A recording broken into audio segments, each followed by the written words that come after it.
இன்றைக்கி தமிழ்நாடு ஃபுல்லாக ஒரே பேஜ் தான். எலெக்ஷன் ரிசல்ட் என்ன, யார் அடுத்த சிஎம், டிஎம்கேவா, டிவிகேவா, ஏடிஎம்கேவா, என்டிகேவா, யாராக வேணா இருக்கலாம். விஜய் குமாரா கூட இருக்கலாம். ஆனால் நம்ம சுதந்திரம் வாங்கினதுலேருந்து இன்னைய வரைக்கும் எத்தனை சிஎம் மாறி இருக்காங்க, யார் யார் சிஎம்மாக இருந்திருக்காங்க, எந்தெந்த பீரியட் வரைக்கும் இருந்திருக்காங்கன்றதை பார்த்துருவோமா?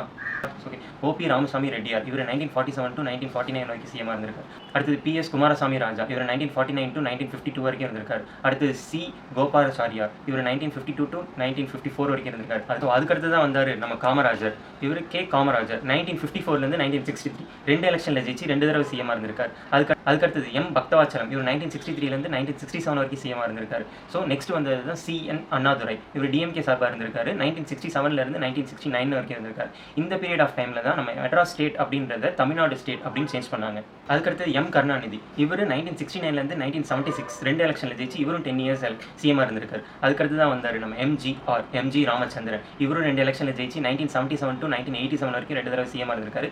அந்த 1987 பீரியடில் இவர் இறந்ததுனால இவங்களோட ஒய்ஃப் ஜானகி ராமச்சந்திரன் 1988 ஜான்லேருந்து 1988 ஜான் 1 மாதம் பீரியடில் இருந்திருக்காங்க. ஸோ இவங்க பீரியட் ஆஃப் டைமில் பிரைம் மினிஸ்டர் இவங்க ரூலை டிஸ்மிஸ் பண்ணதுனால நமக்கு ஃபஸ்ட்டு பிரசிடென்ட் ரூல் தமிழ்நாட்டில் வருது.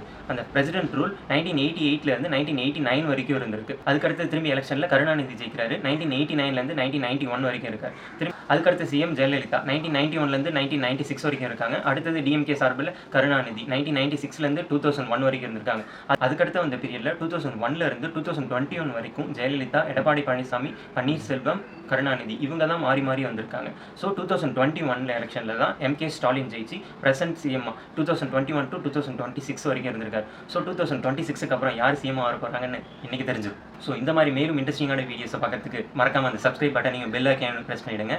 Until the next time, K on mic.